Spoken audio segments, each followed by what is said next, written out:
প্রকৃতি যেদিন প্রতিশোধ নেওয়া শুরু করবে সেদিন কারো ক্ষমতা থাকবে না এখানে বসে কথা বলা তো দূরের কথা, কিছুই করার। হেঁটেছে, ডকুমেন্টারি করেছে, ছবি তুলেছে, মানুষ এবং পরিবেশের যে ক্রাইসিস সেগুলো নিয়ে তুলে ধরার চেষ্টা করেছি।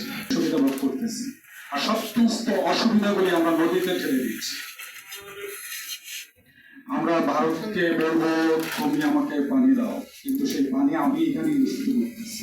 যে বিষয়টি আছে গঙ্গা চুক্তি এবং অবহেলা নদীতে বাংলাদেশের অধিকার, এই বিষয়ের উপরেই আমি সীমাবদ্ধ থাকার চেষ্টা করব, কারণ আরো অনেকেই কথা বলবেন, সময়ও কম। আমি যাবে তারপরে নিশ্চয়ই আবার নতুন করে চুক্তি নবায়নের একটা বিষয় চলে আসবে। তো আমাদের যে চুক্তি আছে সেই অনুযায়ী যদি আমরা খেয়াল করি, আমরা কিন্তু আন্তর্জাতিক যে পানি অধিকার আইন আছে সেই অনুযায়ী মোটেই আমরা আমাদের পানিটা পাই না।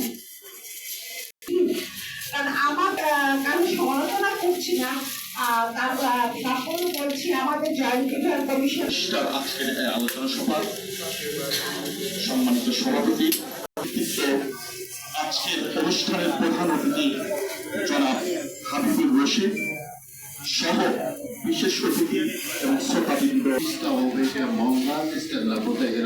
স্বাভাবিক পানি প্রবাহ বাধাগ্রস্ত হল।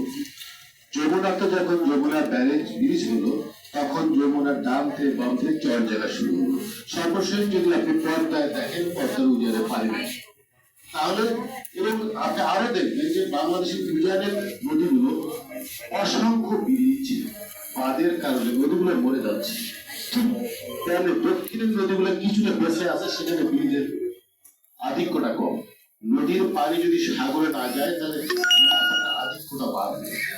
এটা হচ্ছে বাংলাদেশের চিত্র এবং এতে বাস্তব পরিস্থিতি। এই ঘটনা আমি দাবি জানাবো আগামীতে আরো উন্নয়ন প্রকল্প হবে, নদীর সাথে যেন আড়াআড়ি কোনো স্বল্পতার কারণে বেশ করছি না। তবে সুমন ভাই যেহেতু আমরা যে কথাটি এখন আমার পূর্ববর্তী বক্তব্য গেলেন, আমি একটু দ্বিমত পোষণ করে বলতে চাই। সেটি হলো যে আমাদের দেশের কৃষি, মৎস্য, পরিবেশ, জীববৈচিত্র্য সবকিছুই কিন্তু পানির উপর নির্ভরশীল। এখানে বিভিন্ন জন বিভিন্ন মন্তব্য দিতেই পারেন, সেই হিসাবে আমি আমার ব্যক্তিগত মতামত পোষণ করছি। যে এক্সপার্ট আছেন পানি নিয়ে, যারা কাজ করেন, গবেষণা করেন, এবং আপনারা আছেন পরিবেশবিদ, বিভিন্ন ধরনের স্টেকহোল্ডার যারা আছেন, সবার সম্মিলিত মতামতের ভিত্তিতে যে কোনো কিছু হওয়া উচিত এটা আমি মনে করি। বাট আমাদের দেশের কৃষি, মৎস্য, পরিবেশ, জীবন মরুকরণ অবশ্যই সেই দৃষ্টিকোণ